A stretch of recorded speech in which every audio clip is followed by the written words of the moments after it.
I'm going to go into Russell Brand, and I think if you are concerned about censorship and big tech, you really need to pay attention to this story in particular.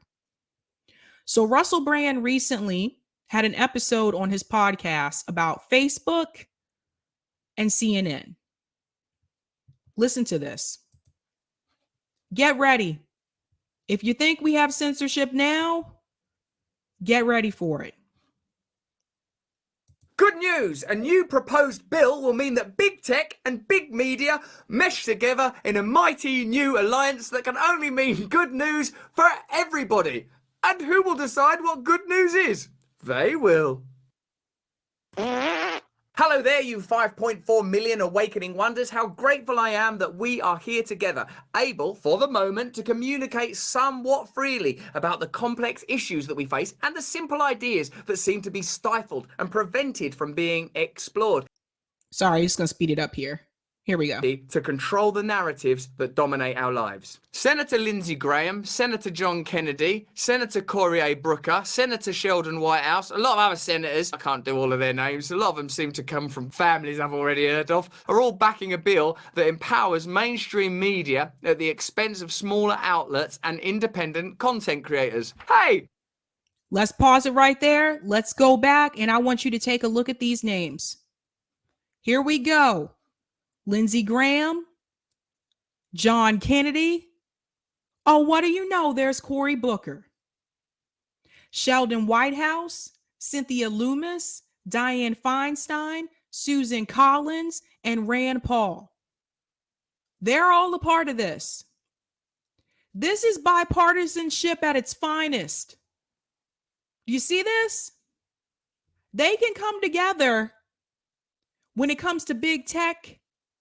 When it comes to controlling a media narrative, they can come together for that. What's really upsetting, why the hell is Cory Booker on this list? Let's go on. Let's go on.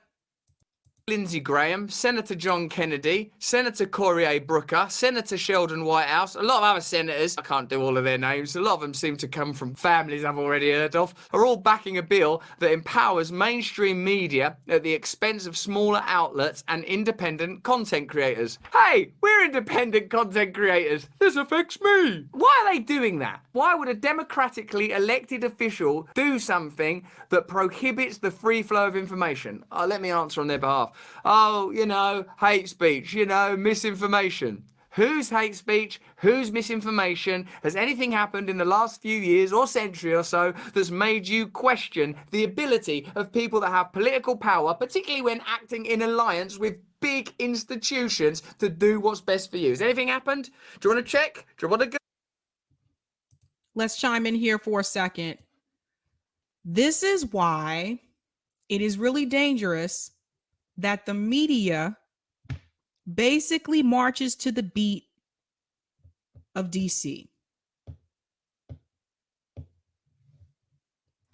The politicians, the media, social media, they're all together. There is a reason why Facebook made an exception to their hate speech policy when it came to Russia, because that was okay according to DC. That was okay according to the Biden administration. It's not okay for you to do it the other way around. And I don't know if everyone noticed this today, but Scott Ritter was pulled from Twitter today. Scott Ritter was a military intelligence officer. He's written several books. He said some things about Ukraine in a tweet that were actually true, and now he's gone. I'll go back into the video. Google it. When you eliminate independent voices, the result looks a little bit like this. The sharing of biased and false news has become all too common on social media. More alarmingly, some media outlets simply aren't true without checking facts first. Unfortunately, some members of the media use their platforms to push their own personal bias and agenda to control exactly what people think. And this is extremely dangerous to our democracy. They all have the same talking points. They all have the same script. Different news stations, different networks, but they are all saying the same narrative.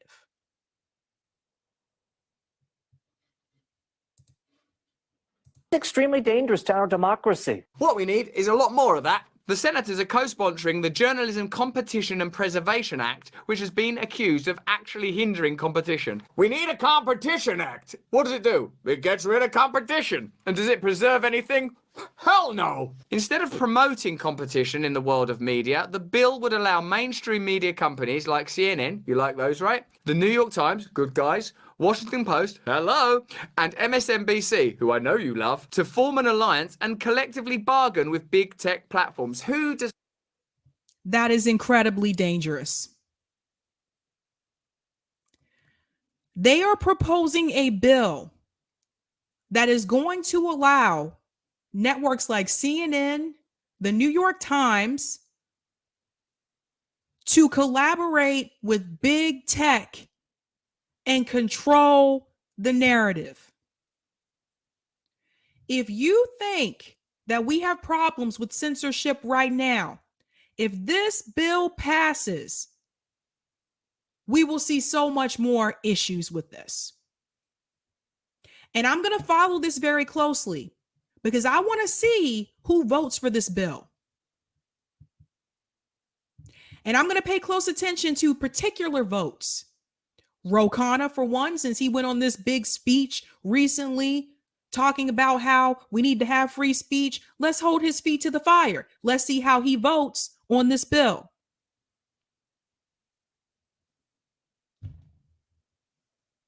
Let's go back in. that place power in the hands of? Do you think that's for your benefit? Do you think that's your friends out there, that they've got your back, that they're looking out for you? Big media and big tech coming together at last. Do you ever look out your window or live your life and think, do you know what I want? More power and more alliance and collaboration between big tech and big media. If only we can get Big Pharma in there somewhere, we can be pummeled from all sides till we're just a puddle of total compliance swimming in drugs that we didn't need. I'm talking about the opioids.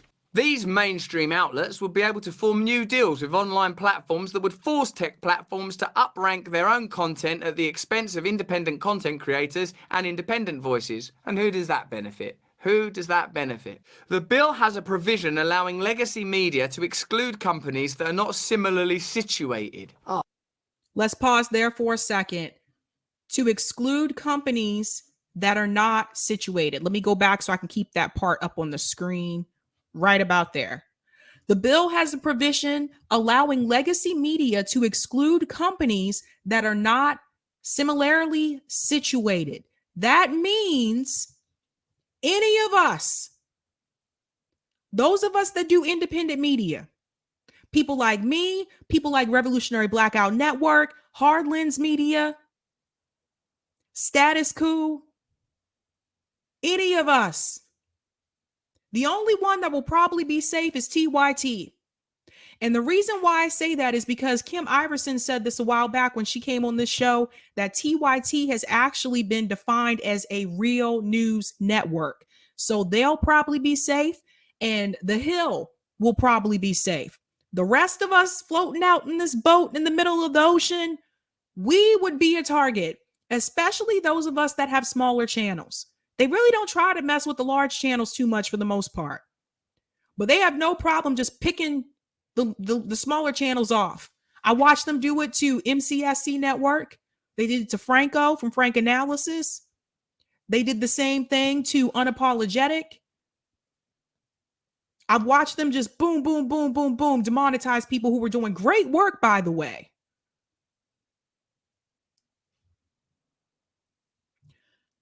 We really need to prepare for this. This is why I'm on multiple platforms. If you're following me here on YouTube, make sure you follow me on Rockfin. Same name, Sabby Sabs. I'm also on Odyssey. Same name, Sabby Sabs. I need to jump on Rumble.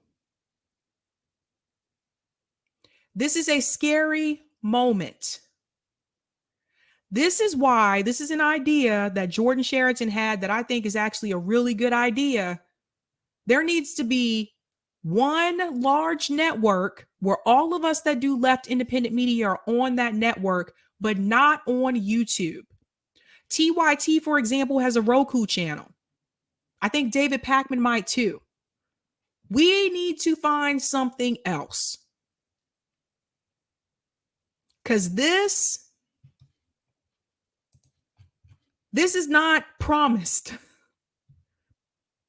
Who knows what YouTube's going to do a week from now, a year from now? I don't know. It's very important for people to know.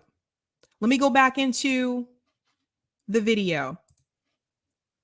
Provision allowing legacy media to exclude companies that are not similarly situated. Oh man, the language. Are you similarly situated? Well, not really actually, because I still feel connected to the communities that I grew up in and I'm trying to freely communicate. Yeah, that's not a good situation.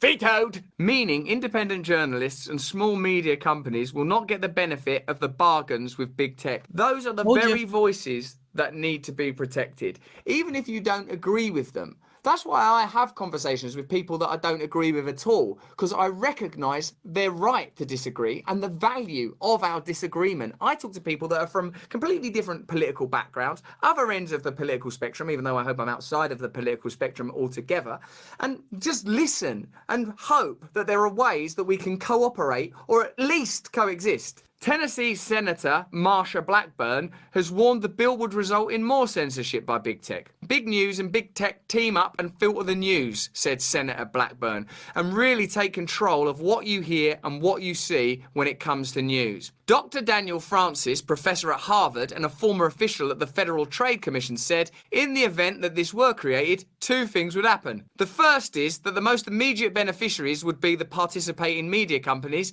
obviously including some very large conglomerates. Quick! War in Ukraine! Pandemic! Horror! Will someone please protect the media conglomerates? And certainly, the cartel overcharge that would emerge from agreements on prices would be paid in the first instance by Google, Facebook, and then transmitted most likely in the form of higher prices for advertising down the chain to consumers. Now, I want to talk about this with Facebook really quick because I don't know if everyone saw this or is aware of this. Facebook is hugely problematic. Facebook has censored friends of mine because they didn't have their real name. A lot of people don't have their real name on Facebook. Maybe it's because they don't want their employer to find their Facebook page. They've pulled people off of Facebook like that. And Jimmy Dore mentioned this recently on his live stream. Jimmy Dore said they've been demonetized on Facebook. So if they can come after a channel that big, what does that tell you about Facebook? So you're gonna pair up Facebook with CNN, the New York Times. If you think we're being suppressed now, we will be even more suppressed. It will almost be impossible for you to find us. This is the reason why I share my videos on social media outlets. If it wasn't for Twitter, I don't know if a lot of people would have found me. I really don't. Well, probably Twitter and Jimmy Dore. That's what most people tell me. Twitter or Jimmy Dore is how they found me. They're going to start working together. And now you have Elon Musk. He's purchased part of Twitter. Look out for that one. Here comes more censorship on Twitter. One of the things that I say to people is, you need to ask the question, why do those networks have the talking points that they have the narrative that they have? Well, then you need to know who owns those networks. I'm going to show you that in just a second. Actually, I'm going to show you that now. I'm going to come back to this, Eric, okay? Let's play a game. You guys like games? Let's do it. Let's go to Google. Sometimes I like to do this thing where I go down a rabbit hole. Tonight, you're going to do that with me. I'm going to show you how I find information.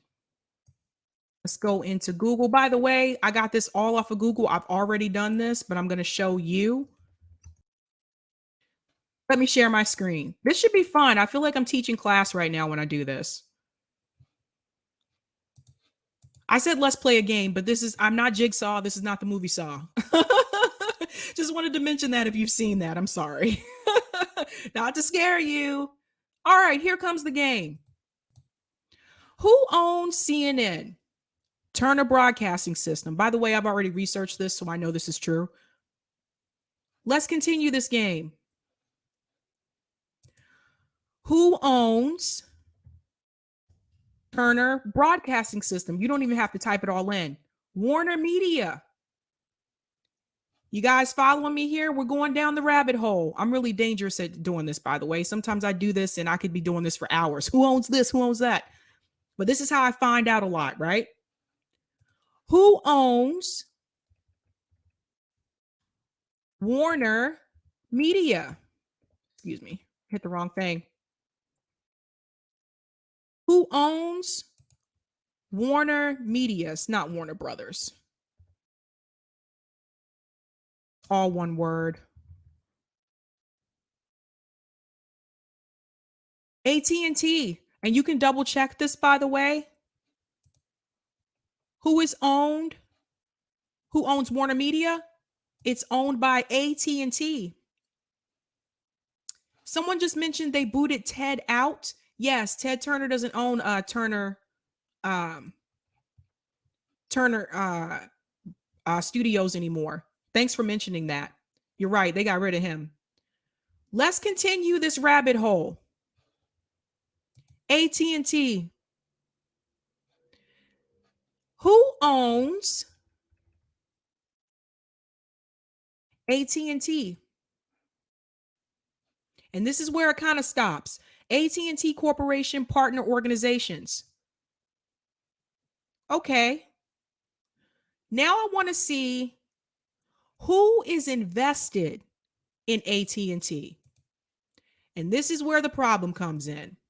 So when I tell you, you got to dig a little bit, most people will just stop at who owns CNN. They'll just stop right there and say, oh, okay, Turner Broadcasting. That's it. That's all I need to know. But here's something you really need to see. Now, I took you all the way back to AT&T. The top shareholders of AT&T are Randall L. Stevenson, John Stevens, William Blaise, and here's the three that you really need to pay close attention to. Vanguard Group, BlackRock, and State Street Corporation. Let's say it again for the people in the back. You need to pay close attention to these three right here. Vanguard Group, BlackRock, and State Street Corporation. This is the problem. It's easy to point at CNN and MSNBC and Fox News and say their talking points are bad. They're not telling everybody the truth. It's corrupt. It's easy to look back and say, who owns CNN? Oh, okay. Turner. All right. And stop right there. But you should not stop right there. Because at the end of the day, you have to see who controls the money. The shareholders are the ones that have the voice. They are the ones that hold these key decision-making abilities. BlackRock last year got a lot of attention because of the coal miners' strike in Alabama. The coal miners, and Nick and I talked about this on the show, the coal miners came forward and they said that BlackRock was purchasing real estate. They were buying all these different shares. And then all of a sudden, one by one, their benefits started to go away. They didn't want to give these guys health insurance. That was all BlackRock. They've protested outside of BlackRock in New York. They were arrested. You have to pay attention to this. When I tell you, you got to follow the money. That is why I tell you that. That's who's running the show. I see you got a graphic for me, Eric. I'm going to put it up here. Look at this. Here's your problem, peeps. Comcast, Disney, Viacom, Time Warner, News Corp, Sony, and then you have all these channels. You see, the channels are relatively small when you look at the corporations that own them. See how small the channels really are when you see it in a visual? Viacom, very powerful. Disney, I think we all know, is very powerful. Comcast donated money to Joe Biden.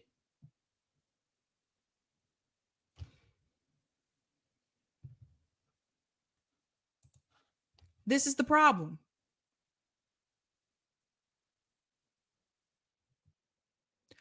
I wish more people would do this. A lot of people want to point fingers at individual people instead of pointing fingers right at the companies with the money. I'm going to go to some of the comments in the chat. Thank you for the super chat, Tony. Operation Mockingbird. There you go. There you go. A kid said, Sabby, yes, a unified message is how the psychology behind marketing gets into the populace minds. Manufacturing consent and normalizing what once was not accepted. Well said, a kid. Latif said Elon Musk already made it on the board just for buying a 9% stake. Fucking really. Telling you, Elon Musk, Bill Gates, all of them buying up all this stuff. Bill Gates buying up the land. Elon Musk buying up anything he can pretty much get his hands on, but now he's got his hand in social media. LPA Film says, so where is indie media / content creators? Shouldn't there be a petition going around, info on TikTok, etc.? Yes, I agree. We should get something going. TikTok might take it down though. They're a little bit more strict over there. But we should get something going. Maybe we can maybe you guys like ping Jordan. Because this whole channel thing, that was Jordan's idea. Ping Jordan and be like, hey, Jordan, get people together, because Jordan is the reason why I also say ping Jordan is because Jordan has connections on both sides. Like Jordan is connected to the smaller channels and he's connected to the larger channels.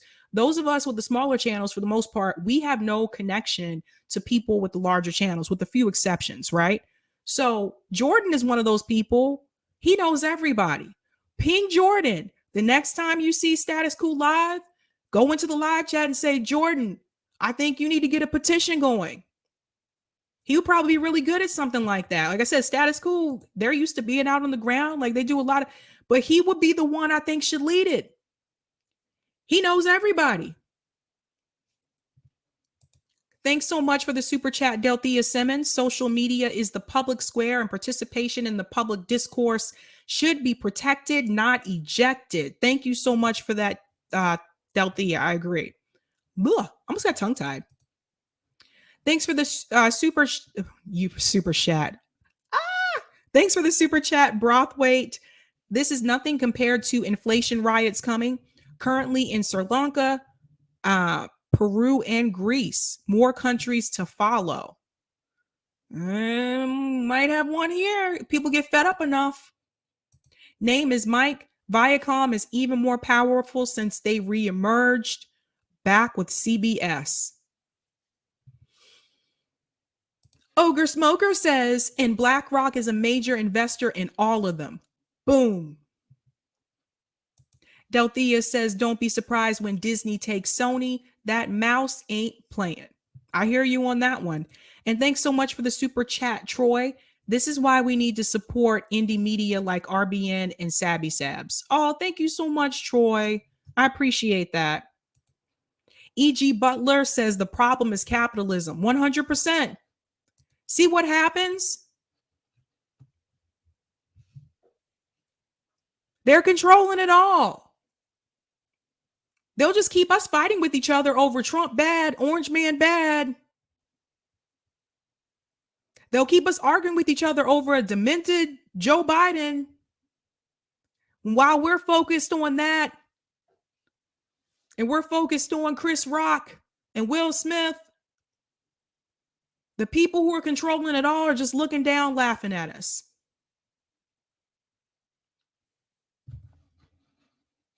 Let me go back into my video.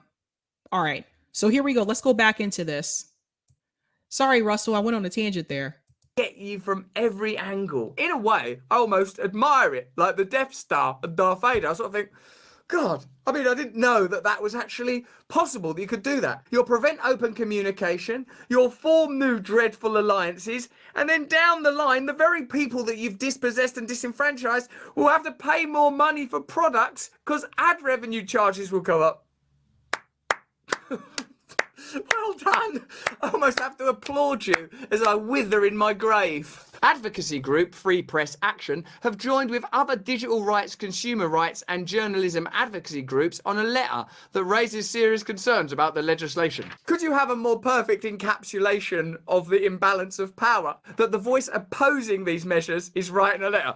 Facebook, MSNBC, dear sir, I'm Sorry, guys. It's writing most urgently to say that we disagree in the strongest possible way with your menacing, draconian, centralized media forces. Ha ha ha ha ha! Thank you for your letter. Ah! The laugh's on you. That ink's smudged all over your fangs. Allowing a news media cartel by statute, the letter says, may actually hurt local publishers by entrenching existing power relationships between the largest platforms and the largest publishers. News giants with the greatest leverage would dominate the negotiations, and smaller outlets with diverse or dissenting voices would be unheard, if not hurt. The most vocal... There you go. You just heard it. The dissenting voices will be unheard, if not hurt. There you go. with the greatest leverage would dominate the negotiations, and smaller outlets with diverse or dissenting voices would be unheard, if not hurt. The most vocal supporters of the bill include lobbyists working for Rupert Murdoch's News Corp, the National Association of Broadcasters, the News Media Alliance, and large media conglomerates and hedge funds. So there you go. There you go. Big finance, big media, lobbying for this bill to be passed. So then people at the beginning, if they... There you go. They're all connected. Finance is in there, big media, big tech. That's all they need, right? That's all they need. Agree with this bill. Senator Lindsey Graham, Senator John Kennedy, Cory Booker, Sheldon Whitehouse, Cynthia Lummis, Dianne Feinstein. If they agree with it, who they also agree with, it seems, are the people being paid by News Corp, National Association of Broadcasters, new media like conglomerates, hedge funds. So who are they representing then? If they are representing you in some weird abstract way that I can't begin to understand, they are also, by some financially rewarding coincidence, potentially, supporting these dudes. Unless that lobbyist money is just all going to charities for the vulnerable. I don't know how it works. Free press. All right. You heard it. You heard it. They're supposed to be working for us. They're supposed to be supporting us. But everything he just told you right there, the National Broadcasting Association, those hedge fund groups, those politicians that are proposing this bill, they support those groups. Again, I'm going to follow this heavily because I do want to see who votes in favor of this. And when I see those votes, I can give you that list. And there you go. This is why something like Force the Vote was so incredibly important, because it would have showed us who's who. We would have seen who's in favor of Medicare for all in this country, just like we saw there were 8 Democrats that opposed $15 minimum wage. That is important for you to know. But what can we do? We can't turn back time, right? All we can do is educate people and move forward.